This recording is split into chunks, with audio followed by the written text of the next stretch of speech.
What do you do when every door of opportunity seems shut in your face?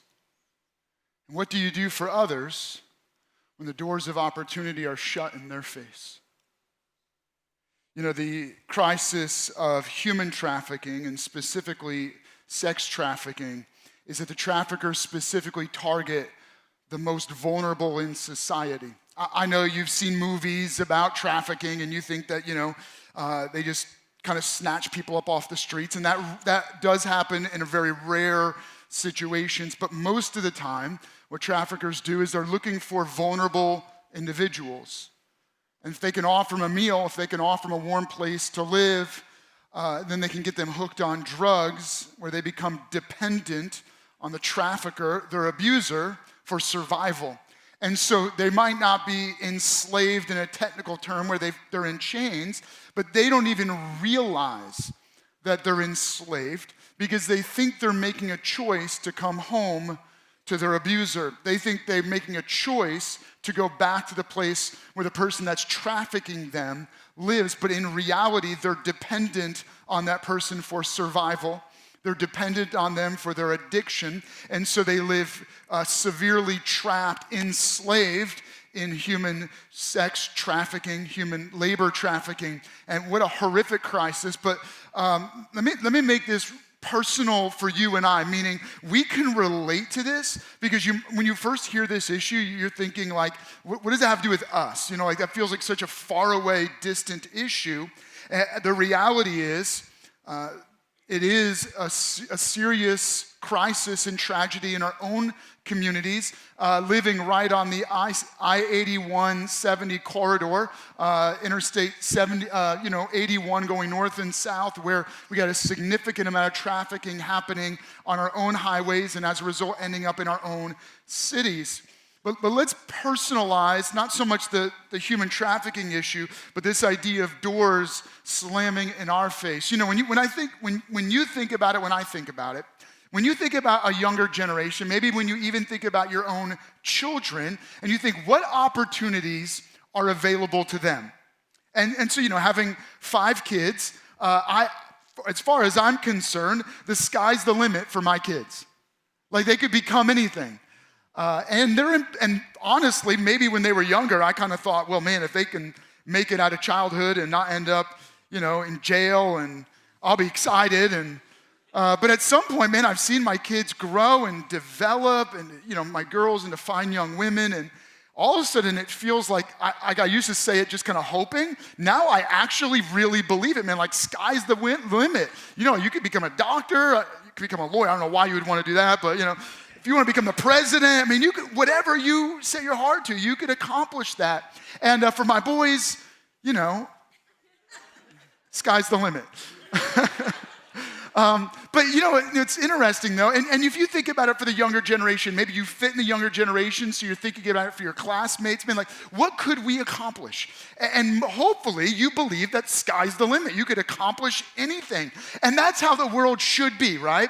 But the reality is, now let's shift gears and personalize it. What are the options and opportunities available specifically to you? What doors are left for you to go through? And all of a sudden, the options become much smaller, aren't they? And for some reason, we believe that what is available for us is far smaller or fewer than what's available for everyone else. We believe that other people have incredible opportunities, but we see ourselves as incredibly limited. It's as if the world has cornered us. And we're stuck, where we're limited. We got no options left, and probably for a variety of reasons, for various different people, different reasons. But I would say there's probably a general theme that both your decisions and the decisions of others have either created or closed doors. Some people have been encouraged, you've been cheered on, you've been mentored, you've been coached, and as a result, that's opened certain doors. Maybe your parents or somebody who respected you or loved you, they created opportunities for you. But for most of us, we feel like people have they've closed doors. Maybe it was hurt. or abuse. Maybe there really was somebody who preyed on your innocence. They took advantage of your vulnerability and they hurt you or abused you, mistreated you. For others of you, it was just failures, disappointments. It was you looking in the mirror and seeing yourself and thinking you're being honest with yourself. You allowed your insecurities to rise up, but what happened was those insecurities debilitated you, and as a result, they've shut doors in your face, and you're left telling yourself, I can't, I won't, it'll never happen, that's not possible. It's possible for others, but it's not possible for me.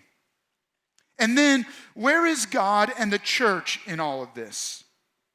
And if you're honest, many of us would speak up and say, yeah, the church seems to add to this sense of sabotage that we feel. Meaning, what most of us got from church was a feeling of guilt and shame and judgment, believing that genuinely God is against me and he's sending me because of my sin. He's sentenced me to forever judgment.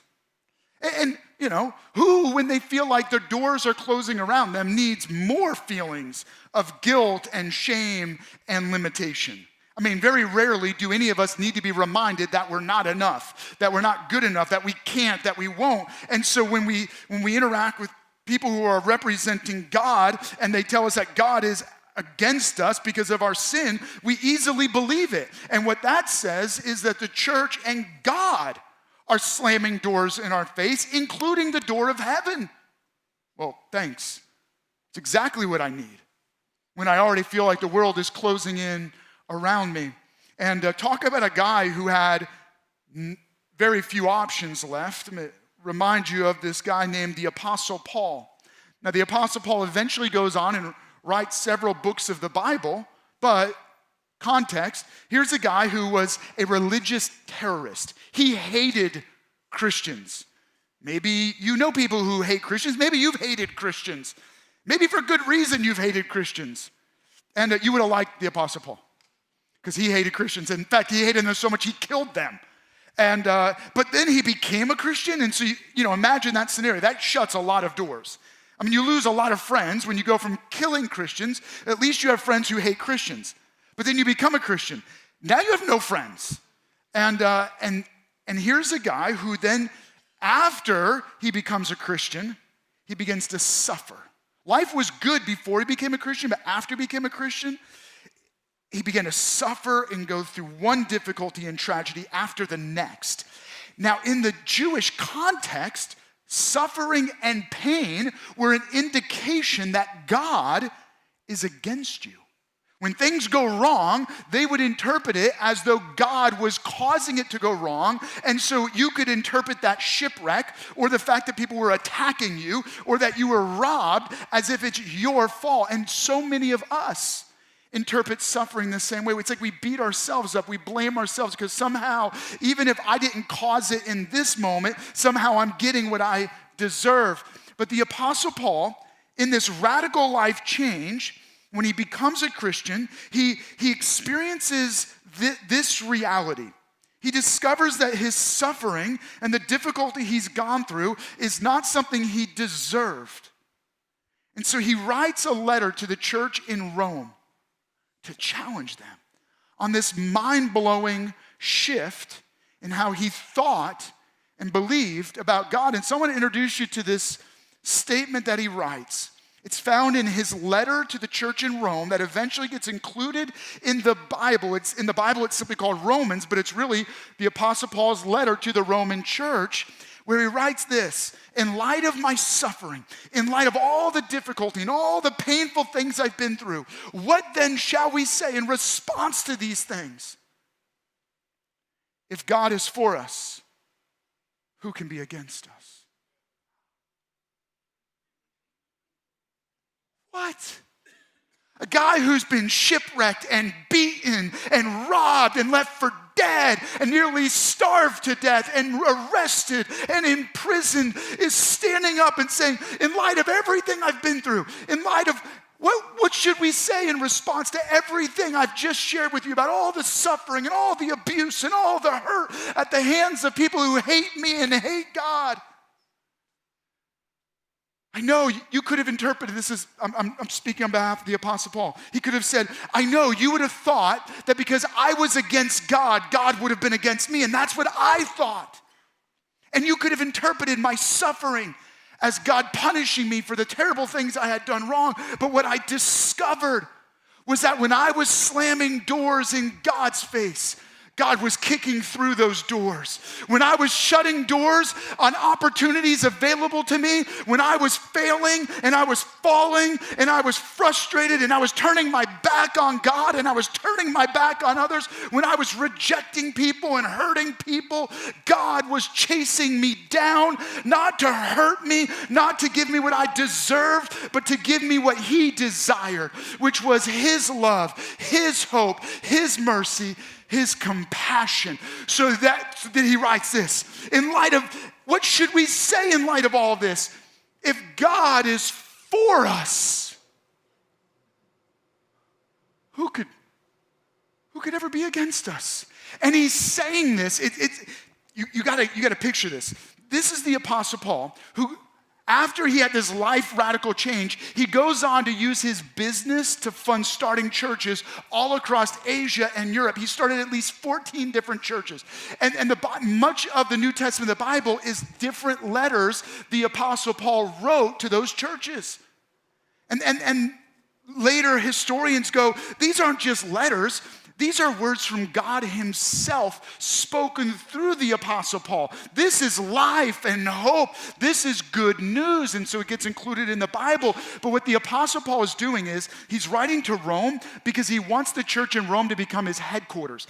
And here's what his thought is. I'm going to move to Rome, and I'm going to use Rome as my base of sharing the good news to the city of Rome, and through the city of Rome to the Roman Empire. Wow. What does it have to do with us 2,000 years later, to a bunch of people who feel like doors have been slammed in our face?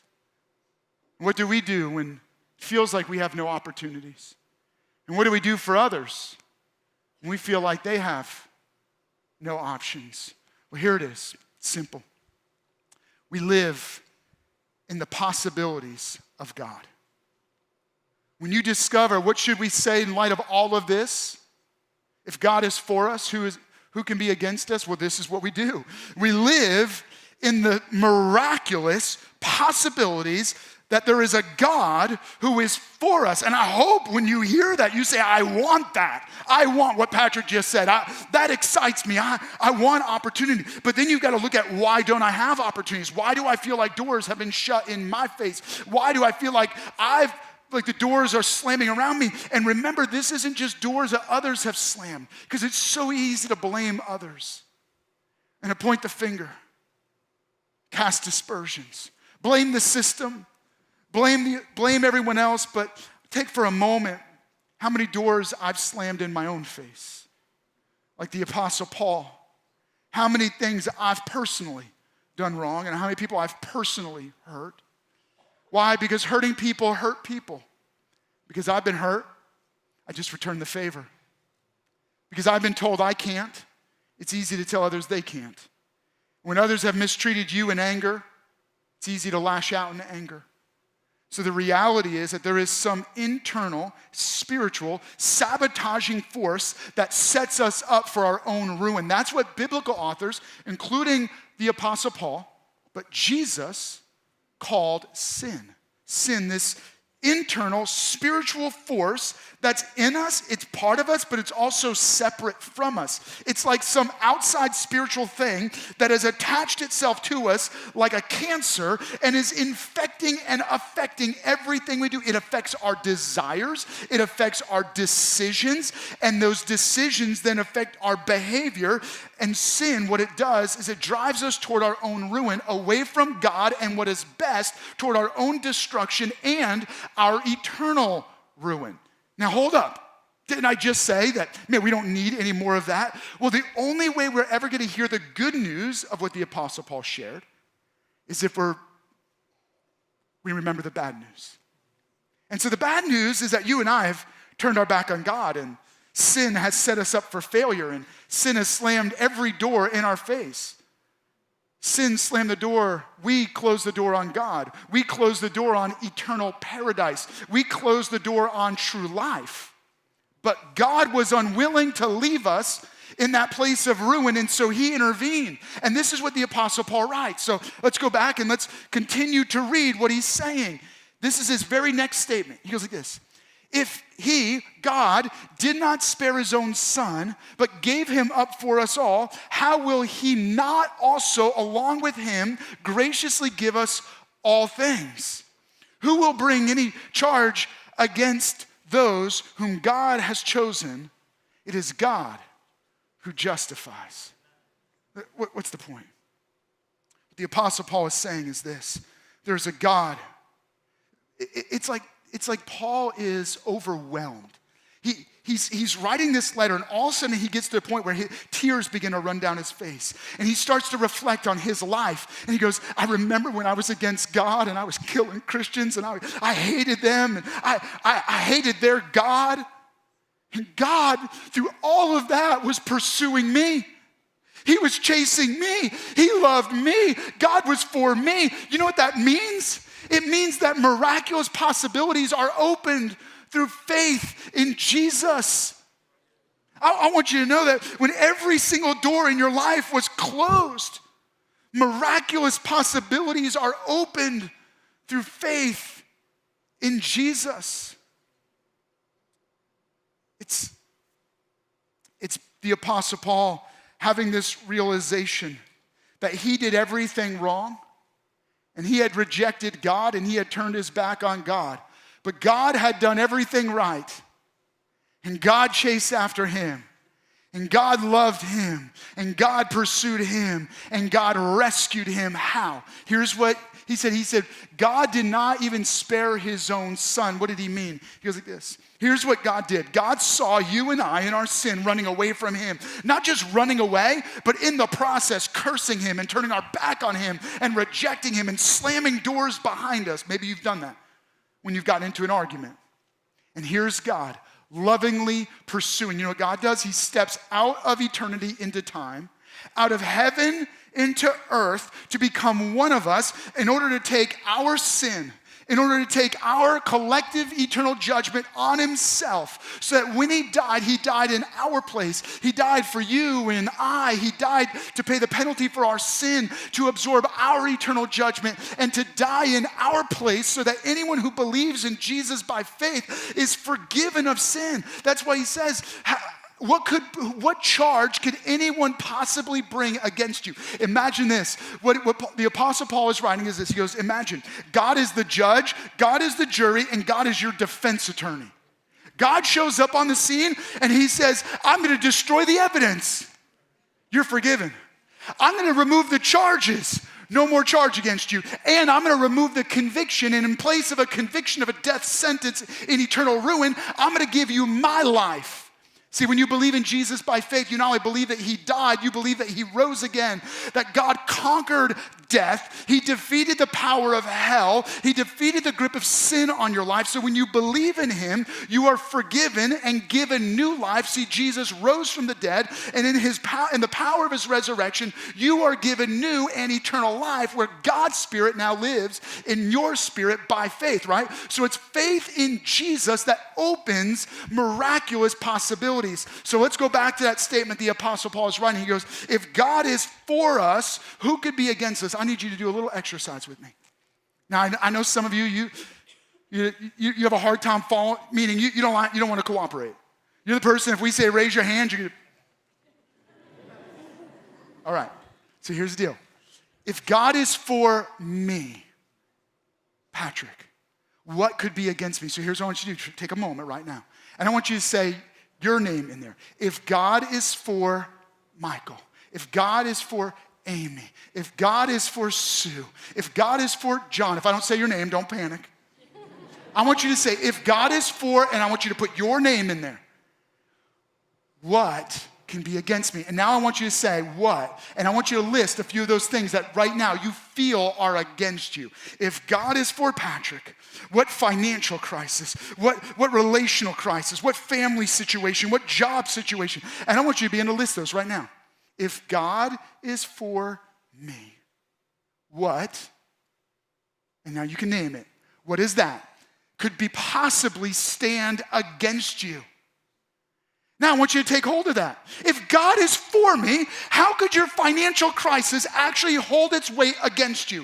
If God is for you, how could that employee at work really, truly be against you? Look, here's the deal. Here's the math. One person with God is a majority. You've got the God of creation on your side fighting for you. Are you kidding me? Now, here's not only that, but he says, if God is for me, who could be against me? That means this, no one can stand against you.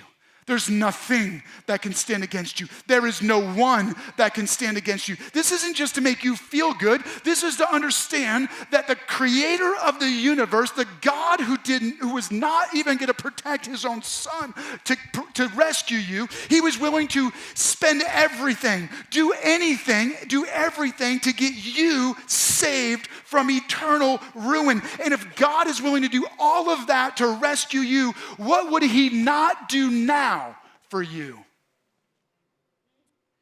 He who would not spare his own son, what would he now not be willing to do for you? And here we are, stuck in insecurity. Here we are, trapping ourselves in guilt and shame. Meanwhile, there is a God who kicks down doors, who's willing to be nailed to a cross, who's willing to embrace death for you and me. And here we are thinking that we have no opportunity, no options. But there is a God who has opened miraculous possibilities for you and for us. So let's take another challenge in this. It's this. Let's read Romans 8. Verse 34. Christ Jesus, who died, more than that, who was raised to life, is at the right hand of God and is also interceding for us. Wait, what? I don't know if you ever realized this. Did you know that Jesus prays for you by name? And he's not praying, oh, dear God, look out for that dude. Jesus is actually interceding. He's pleading with the Father on your behalf. You know what that means? That means you can step into the miraculous possibilities of God. Step into. Don't limit yourself. Don't shield yourself from. Step into these miraculous possibilities that God has for you. In essence, it's a responsibility to say yes to what God has put in front of you. Look, here's the deal. When you know that God is for you, then you begin to believe by faith that anything, even miraculous things, are possible in your life. And you can begin to step into them. Now, here's the challenge. Most of us go through life not believing this. In fact, feeling very much the opposite because we see the circumstances. You see that your bank account isn't reconciling properly. You see the situations at work. You see how others are stealing opportunities from you. You see how doors seem to be closing in your face. And so you start to feel like God is against you. Let me be clear. Feelings are our emotional response to the perceptions around us, right? It's an emotional reaction to what we see. Here's my challenge to you. In those situations, when your feelings are conflicted with the promise that God is for you, fact check your feelings against the favor of a God that is for you. Let me say that one more time. You and I need to fact check our feelings against the reality that there is a God whose favor is for us. And when you begin to fact check your feelings, then you will step out in faith into the opportunity and the possibilities of God that are only possible through the miraculous work of God. Now, this isn't some little quick fix. This isn't some cheap cliche. These aren't just prosperity messages, meaning I'm not just telling you this like, hey, everything's going to be great. Everything's going to be perfect. No, the Apostle Paul had enemies. The Apostle Paul, after this message, got arrested again. After this letter, he was in prison. He had to face the death sentence where he was put to death, but he knew the secret. He knew that all along, through every crisis and every tragedy, there was a God fighting for him. There was a God on his side. There was a God with him. There was the powerful God who created the universe in him and working on his behalf, opening up the exact miraculous moments at the right time. The Apostle Paul knew that his steps were being directed by the Lord. So then you have this confidence. No one can make you feel guilty. No one can close doors on you that God wants to open. No one can put a limitation over you that God wants to open up an unlimited possibility. No one can judge you when God says you are forgiven. So you need to walk in the confidence that God is for me and step into those miraculous possibilities, which means I begin to live differently. I begin to live courageously. I begin to live boldly, knowing that I have a God that is for me, working through me in every situation. I love extravagantly. I give sacrificially. And that means this. One more thing, don't miss this. Because if you miss this, you might have missed the whole point. The Apostle Paul is writing to the church in Rome to make this point. Share the miraculous possibilities of God. It's not about just you having miraculous possibilities or even for you to step into them on your own. But when you step in, it's like you're the tip of the spear, cutting the way so that you can share the miraculous possibilities of God for others. See, the Apostle Paul is writing to the church in Rome, and he's giving them good news. If, in light of everything we've said, what could we possibly say? If God is for us, who can be against us? This is not about you. This isn't about the Roman church. This isn't about the church in Hagerstown or the church in Chambersburg. This is about the fact that if God is for me, then God is for those that I interact with, meaning God is for me, God is in me, and he's working through me to be for my friends, for my family, for my neighborhood, for my community, for our city. Which means now I begin to share the miraculous purposes of God. It means that I understand that God is creating miracles through me, not just for me. You very well may be the ambassador of the miraculous possibilities of God, where others see every door closing in their face and they thought they had no opportunities. All of a sudden, when we step in with the confidence of God and the faith of God and the miracle power of God, we begin to open doors for others. You see, so it's not really about us. Now, we go back to the crisis we heard about. You know what the church's responsibility is? We go in and we kick through doors. Now, please don't run out of here and think that that's what I'm telling you to do. Like, let the law enforcement do their job, but please hear me. In a metaphorical and sometimes real way, we open doors for those that had no options. We serve and we give and we love. We are blessed to be a blessing. God's goodness pours in us to pour through us. We are the overflow of the favor of God. What God fills, he gives so that it spills. What fills, spills. And we need to become the expression of the generosity of God.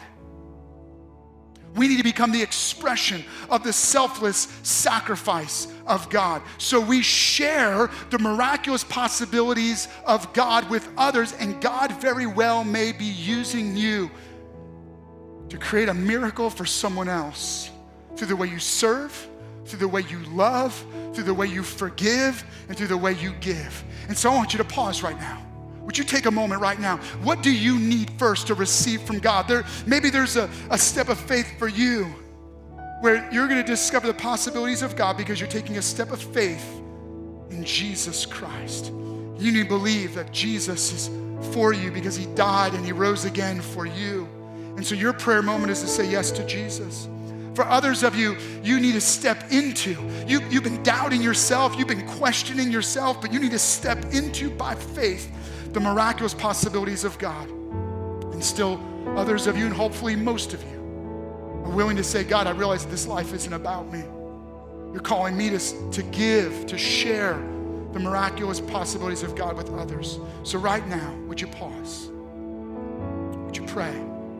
Would you allow God to speak to you? Maybe for a moment you talk and say, God, I believe in you by faith. Would you forgive me of sin and give me new life? Would you take that moment and just pause? We hope that you have enjoyed today's experience. We also hope that this message has challenged you and will encourage you in the upcoming week. And if you made a decision to follow Jesus Christ today, congratulations. Welcome to the family and welcome home. One of the most important first steps that you can take is by letting us know. You can click the prayer tab or you can visit us at lifehousechurch.org. And if this message or ministry has blessed you in any way, feel free to partner with us financially. You can click on the Give tab or you can visit our website and click Give. We are so thankful that you joined us, and we are thankful that you are part of our extended family. We can't wait to see you back here next week.